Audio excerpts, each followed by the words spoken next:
What is up, parents, teachers? In this video, I'm going to tell you a little bit about some definitions of executive function because it can be really confusing and it can be very inaccessible the way a lot of people describe executive function. So parents and teachers, you do not have to be confused. Any students who are watching, you do not have to be confused. I'm going to make this very, very, very, very, very digestible.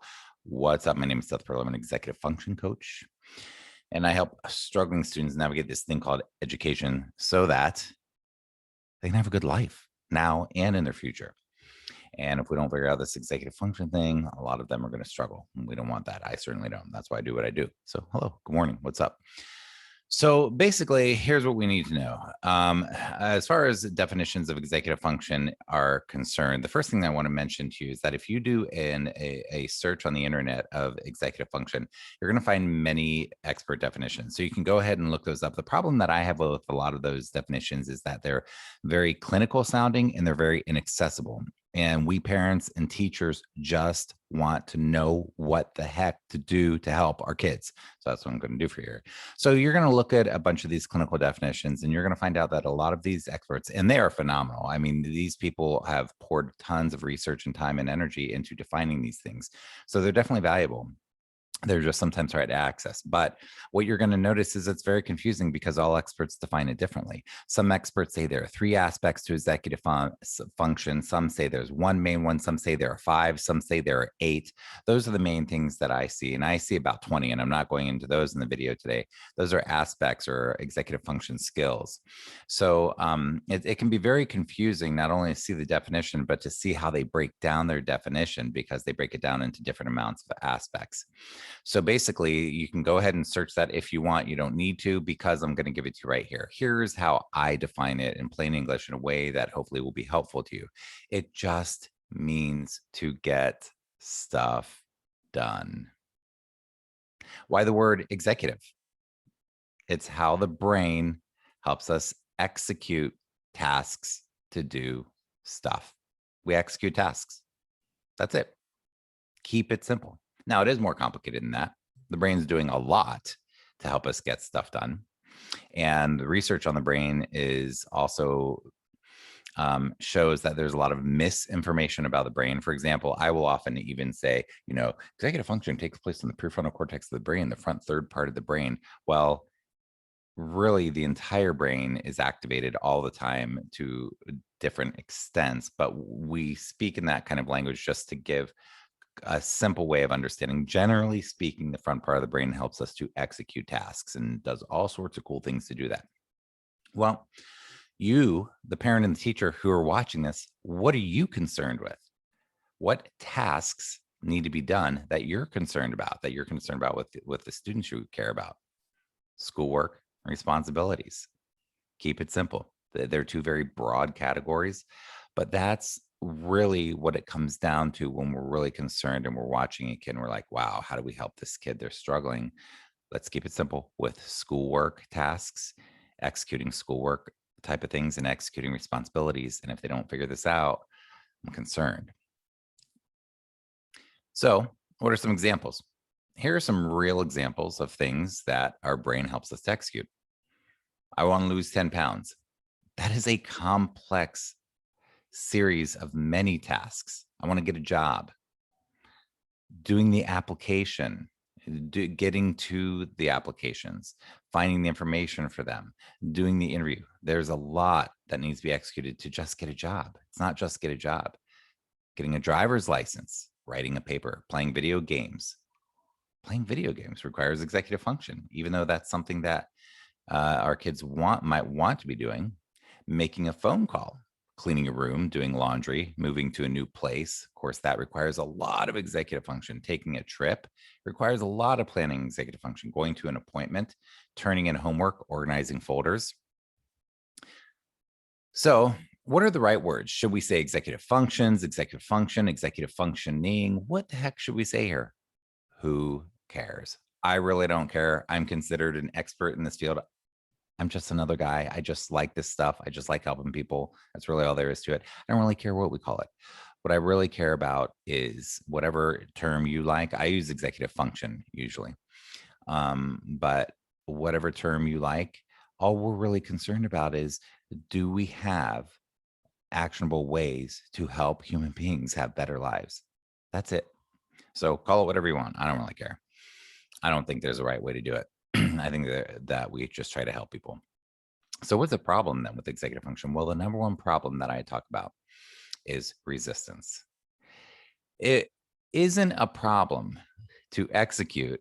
Let's use the video game example, to execute on video games, because there's no, if you like video games, because there's no resistance to it. If it's something you want to do, there's no resistance. If you're a reader, there's no resistance to reading. If you don't like messes, there's no resistance to cleaning. If you know, so those types of things. But when we don't feel like the resistance problem means we don't feel like doing something. We have excuses or self-talk excuses. We procrastinate, we put it off. We have any strategy we can think of to avoid execution on things that are in our own interest. That is a problem.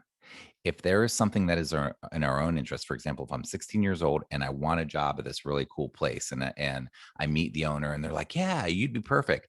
And I can't execute to do the things that I need to do to even get to the interview and get the application in, then I'm not going to get a goal that matters to me. If I want a driver's license, but I can't get through, and I'm a teenager and I can't get through the tasks to get the driver's license, I'm not accomplishing my goal.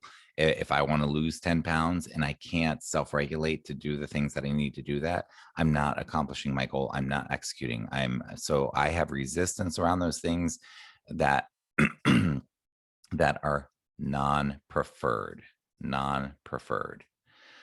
So when it comes to something I want to do, let's say the video games or playing guitar, hanging out with my friends, or whatever the student is into, and it's preferred, execution is not a problem. But when it comes to the non-preferred parts of a goal or a task, or a complicated task, or a long-term planning task, like getting a driver's license or getting a job, or if a kid is, it wants to go to college and get their own apartment or something like that, these things take a lot of executive function to be able to do things they don't want to do, to be able to override the resistance. So that's the whole problem. I want to make this really simple for you watching.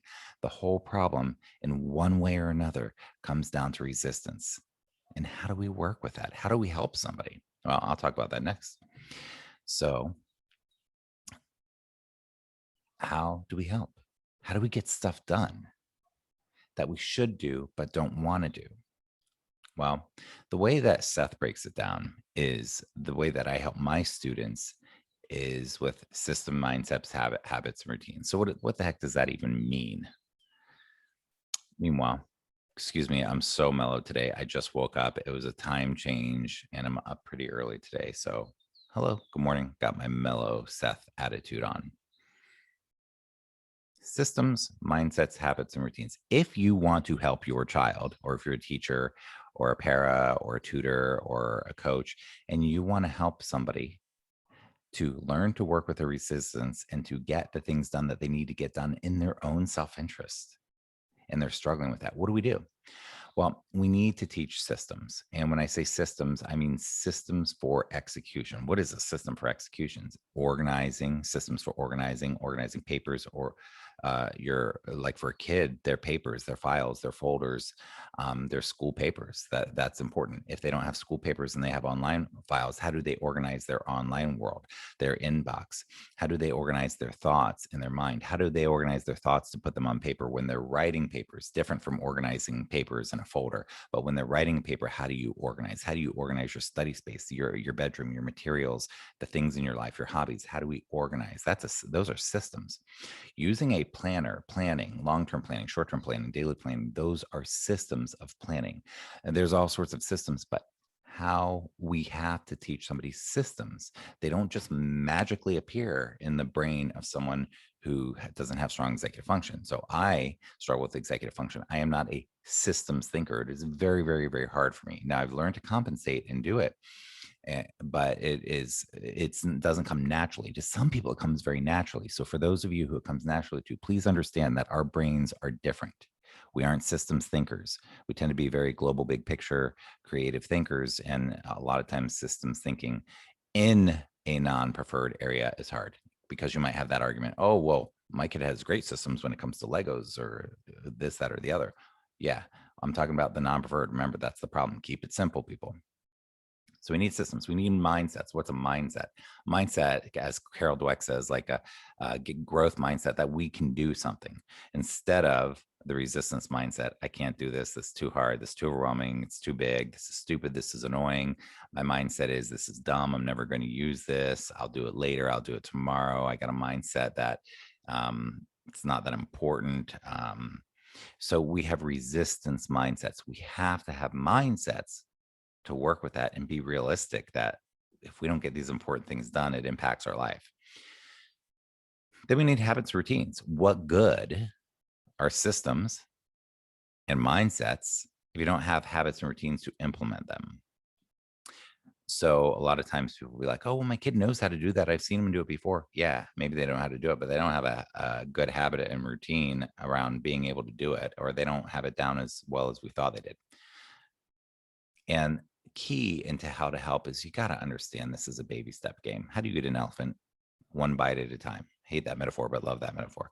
One bite at a time. A journey of 1,000 miles begins with, that's right, one step. This is baby steps. Baby steps are everything. They are so important. And we want to see all the homework done, all 20 missing assignments done, blah, blah, blah. Look, you can't climb a mountain in a day. I mean, you got to really be realistic. This is baby steps. In my work, I'm telling you, patient persistence and baby steps is everything in helping a human being change everything. So hopefully that message came through. How do you help? Systems, mindsets, habits, and routines, and baby steps. And here's the brain. Human brain here, again, where it's believed that the prefrontal cortex is the main place for executive function. Fortunately, this is developmental. So students who struggle with executive function, students like who I was as a child, like I really struggled to get these things done. Fortunately, the brain, the front part of the brain, the prefrontal cortex, is thought to be the last part of the brain that is developing, and it continues to develop until you're 25 or 30 years old. So there's plenty of hope. Do not give up. Patiently, persistently, baby steps, helping these kids get systems, mindsets, habits, and routines, compassionately, empathetically, and very mindfully and thoughtfully. We can help people. This is what we do. We can help people learn these things so that they can have a good life. Keep your eye on the prize. This is so that they can have a good future. My name is Seth Perler. I'm an executive function coach. Got a bunch of freebies and goodies. Support my stuff if you like it. Subscribe. On my site, if you subscribe, you get a bunch of freebies in my Sunday update. And got a YouTube channel. And TFOS, the Executive Function Summit. My summit is coming up in August. It's amazing. Parents love it. Have a fantastic day. I hope you have peace of mind today, some joy, and some connection. Take care.